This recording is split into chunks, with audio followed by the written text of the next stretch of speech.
Hey Guardians, and welcome to my gaming channel, and welcome to my very first official build showcase when it comes to Destiny itself. I want to launch this build and showcase you my Shinobi build within Destiny itself. Have you ever wondered yourself how it feels to be a true proper Shinobi, when it means you can lurk in the dark and come out of it and be extremely deadly? So I'm trying to synergize myself within the concept what a Shinobi is within Destiny itself. Which type of weapons do we have that will make sure that I'm always lurking in the dark, and the moment I go out of the dark I am extremely deadly, and most importantly I'm volatile. How did I make this build? This build synergizes himself between two unique weapons and of course exotic armor sets.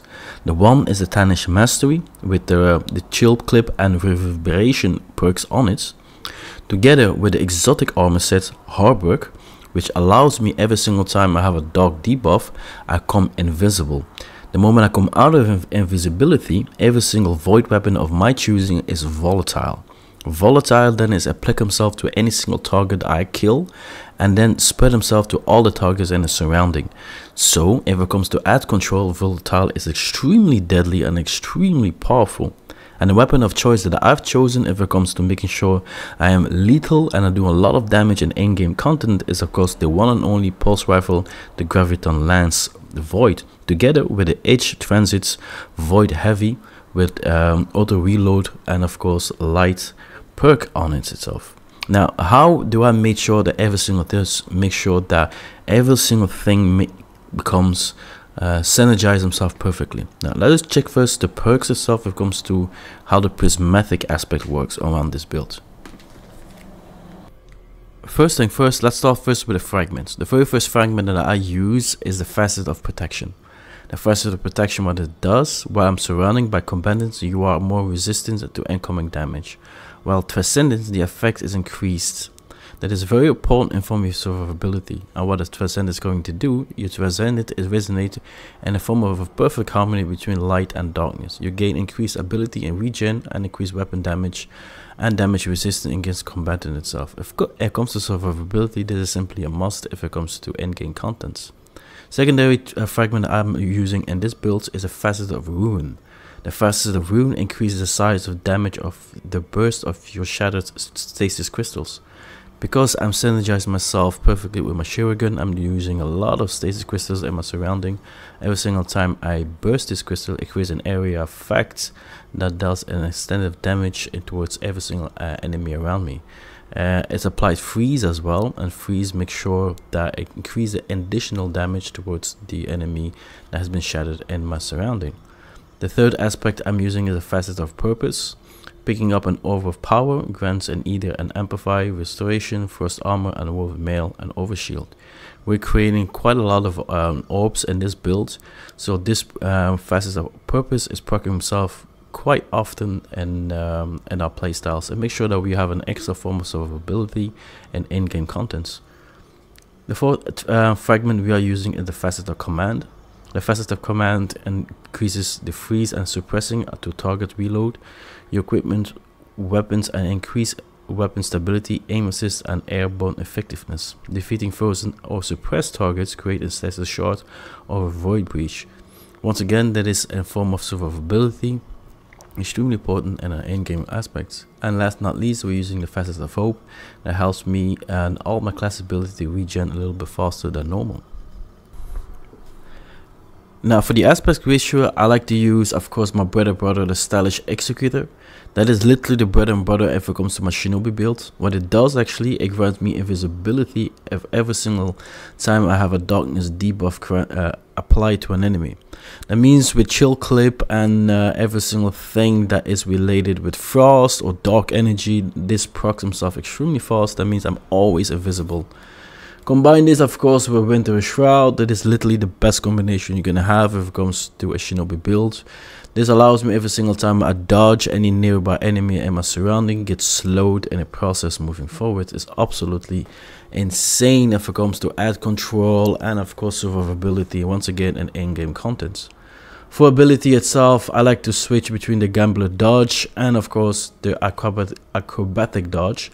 Why I like to do that, if it comes to the in-game contents and the Grandmaster aspects, if there is a Grandmaster with barrier, I like to run of course the Acrobatic Dodge, so I can always have a form of Radiance on me. Every single time I dodge with Acrobatic Dodge, it gives me a Radiance, so every single weapon that I have, for example the Pulse Rifle becomes Radiance. That means I can stun barrier champions. If I don't have any Grandmaster that is not based on barrier champions, that means I stick by the normal combination with Gambler's Dodge. And what this does, every single time I dodge, increases my recharge of my melee ability.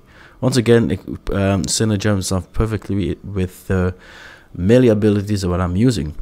If it comes to the jumping, as a hunter itself, I use the triple jump. I choose the jumping style that you like. I like to use this one.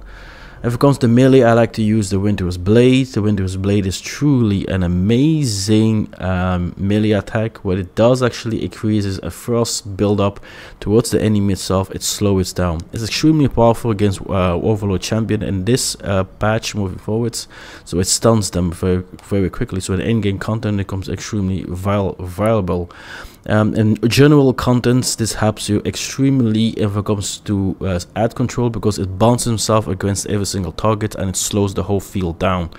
So every single enemy that has a darkness debuff, and the moment they die with my chill clip, then procs himself the invisibility of the Stylus Executor, and of course my exotic armor's chest, it procs himself, and then all my volatile weapons and my void weapons get himself buffed the moment I'm going out of invisibility. So this helps me quite a lot. Together with the Dusk's Field, the same principle, it applies himself a darkness debuff on the enemy itself the moment a person dies. It procs of course my invisibility executor, procs my armor chests, and my armor chest again procs my weapons, who is void, and rents all my void weapons, then volatile weapons, volatile armor itself. If it comes to the Prismatic Hunter super itself, once again, this truly depends on the playstyles you want to go. It truly goes where you want to be. I like to use, if it comes to content that has a lot of ad control, I like to use of course the Silence and Squirrel, the main if it comes to a hunter, Stasis Hunter, the Revenant Hunter back in the days. So I like to use this one if it comes to ad control, and of course this one also procs my Stylish Executor as well the moment I have kills with this. So that means I'm always having a form of a loop, because of also many darkness debuff I'm having and applying to that, my visibility is always proccing at every single time. And once again, like I said, it really depends on the content. Where I like to use, if it comes to contents, I have example, once again, barrier champions, I like to run my golden gun. So what this is going to do, once again, give me radiance, and radiance allows me then to kill and stun barrier champions. And once again, it really depends on the content you are doing. I like to run between of course the golden gun and of course the silence squash. Now, if it comes to the seasonal perks that I'm using right now, of course, I start with Unstoppable Pulse Rifle, because I'm using Graviton Lens. This perk, of course, helps me stop the Unstoppables. I'm using, of course, the Overload Grenade Launcher as well. Depends if I'm running around and any other weapon. For example, the Last Call I can use as well to, of course, to stun Unstoppable champions. And the Last Call is also one of those unique weapons that does frost damage. And I also use the Authority mods. The Authority mods significantly discount my melee abilities, procs himself with my shurikens. Then I use the Killing Breeze and the one for Frost. While I have a stasis weapon on, it grants me of course a Frost armor. Trying to combine that of course with the different form of stasis weapon mods that I have. Of course the Wind Chill, Crystal Over Converter. Every single time I destroy a crystal shard, creates like a burst area effect and increase my melee chance. And every single time I have a burst of a freeze aspect, I use the Armor of Erasmus. While the Armor Frost is activated, taking critical damage from combat, it causes you to emit a freeze burst, so it helps me in my survivability. I use Brain Freeze as well. Every frozen enemy in my surrounding is being slowed. Addition to that, I also use the Power of Pain. This grants me Devour. Every single time a rapid final blow against a weakened combatant grants me Devour. Just give me a little bit more an extra punch of conservability. Concussive reloads. This journey, if I'm using a grenade launcher, of course, it weakens combatant shields. Last but not least, of course, I use the Silvered Gold. While picking a Shards grants me class ability, and while picking a Void Breach grants me melee ability. Now, if it comes to the armor mods I use on the gear set itself, for the headpiece, I'm running, of course, the Special Armor Finder with the Harmonic Siphon, and of course the Heavy Armor Scouts. The Harmonic Siphon, what it does, it creates the orbs for me on the ground every single time I'm using a stasis weapon, Final Blows. For the arm piece, I'm running, of course, the 3 different arms melee mods itself, focusing strike, momentum transfer, and of course melee kickback. For the chest piece, I only run the mods that is necessary for the content that I'm using for defense aspects. For the leg piece, I'm using Element and Charge and the Void Weapon Surge, because the 2 primary weapons that I use, of course, the DPS output is, of course, my H transfer and, of course, the Graviton Lance. So I want to buff that DPS output a little bit higher with the Void Surge right here. And the last mod that I use on my cloak, I use, of course, the Outreach, reducing the melee count every single time I use my class ability.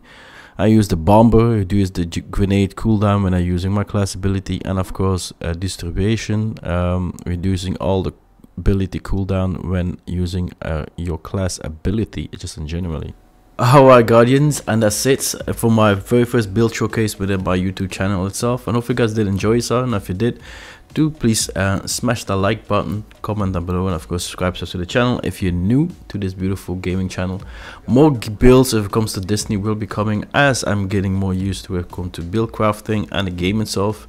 More exciting build, out of the box thinking builds will be constructed itself, and of course how we can enjoy Destiny even further into 2025.